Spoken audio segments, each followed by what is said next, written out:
Атаңыздын куралы же мылтыгы мураска калабы? Калат. Бирок кандай учурларда калат?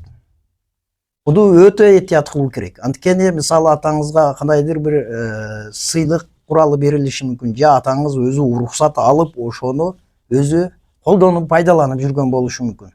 Каза болгондон кийин курал боюнча маселе өзүнчө мыйзамда так дана каралган. Себеби куралды алып жүрүү, сактоо, кармоо үчүн уруксат атаңыздын атыга берилген.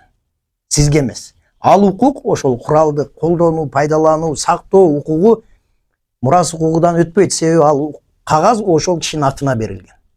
Демек ички иштер органыга эгерде сизде андай укугуңуз жок болсо, андай уруксат кагазыңыз жок болсо, анда сиз ички иштер органыга өткөрүп беришиңиз мүмкүн.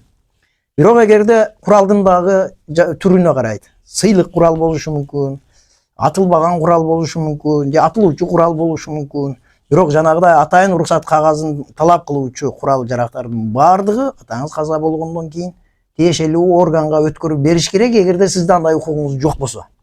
Жок, анда сизде ошондой уруксат кагазыңыз сизде да болсо, анда бул башка тартип менен чечилет. Кээ бирде ошол курал жарактарды атаңыздан эстелик дей турган болсоңуз, ар куралды ошол ички иштер органдарына кабарлап, аны жараксыз абалга келтирип, анан сактасаңыз болот деген түшүнүк. Бирок милдеттүү түрдө ушул нерсени эске алышыңыздар керек. Андай болбосо мыйзамсыз сактоо болуп калат.